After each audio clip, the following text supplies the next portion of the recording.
தமிழ் மாநில காங்கிரஸ் கட்சியினுடைய செயற்குழு கூட்டம் இந்த மாதம் 12ஆம் தேதியன்று சென்னையிலே நடைபெறுகிறது.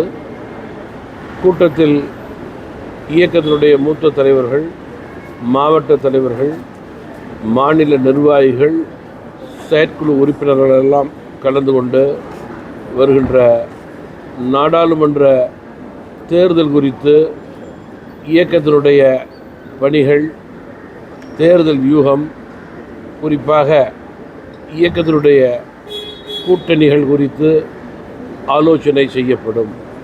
பாரதிய ஜனதா கட்சி தேசிய கட்சி.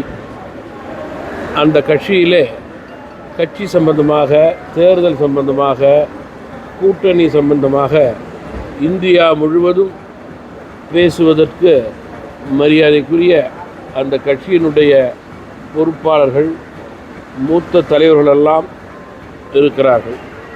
இன்னும் சொல்ல வேண்டுமென்றால், பல மாநிலங்களிலே தேர்தல் வியூகத்தை வகுத்து அதன் அடிப்படையிலே அவர்கள் தொடர்ந்து பெரும்பாலான மாநிலங்களிலே வெற்றி பெற்றிருப்பதை நான் நினைவு கூற விரும்புகிறேன்.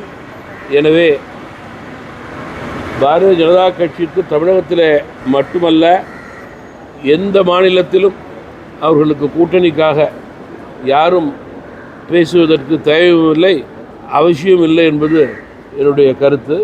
தமிழ் மாநில காங்கிரஸ் கட்சியினுடைய தலைவர் என்ற முறையிலே கூட்டணியினுடைய தலைவர்களை பல ஒத்த கருத்தோடு தேர்தலிலே நின்று அதன் அடிப்படையிலே அந்த கட்சிகளோடு நட்பு கட்சியாகவே செயல்பட்டு கொண்டிருக்கின்ற காரணத்தினால் தலைவர்களை சந்தித்து நாட்டு நலன், மக்கள் பிரச்சனைகளை குறித்து பேசுவதை நான் வழக்கமாக வைத்திருக்கிறேன்.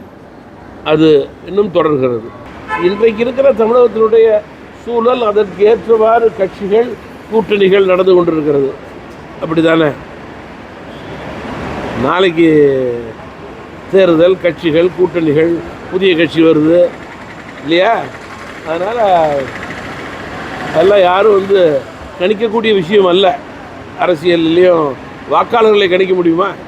கட்சி ஆரம்பிக்கக்கூடிய நிலையிலே எந்த துறையில் இருப்பவர்கள் வேண்டுமானாலும் இருக்கலாம். அதுக்கு ஜனநாயகத்தில் எந்த தடையும் இல்லை, தடங்களும் கிடையாது. அதே நேரத்தில் ஜனநாயகத்தில் வாக்காளர்கள் தான் எஜமானர்கள். அவருடைய முடிவு இறுதி முடிவு. கட்சியாக இருந்தாலும் சரி, கூட்டணியாக இருந்தாலும் சரி, வாக்காளருடைய எண்ணங்களுக்கு ஏற்றவாறு செயல்பட்டால் வெற்றி பெறுவதற்கான வாய்ப்பு பிரகாசமாக இருக்கிறது. அந்த வகையில் நடிகர், ஒரு இயக்கத்தினுடைய தலைவர், தற்போது திரு விஜய் அவர்களது புதிய கட்சிக்கு தமிழ் மாநில காங்கிரஸ் கட்சியின் சார்பிலே எங்களது வாழ்த்துக்களை தெரிவித்துக் கொள்கிறோம். உங்களை போன்றே நானும் பொறுத்திருந்து பார்ப்போம்.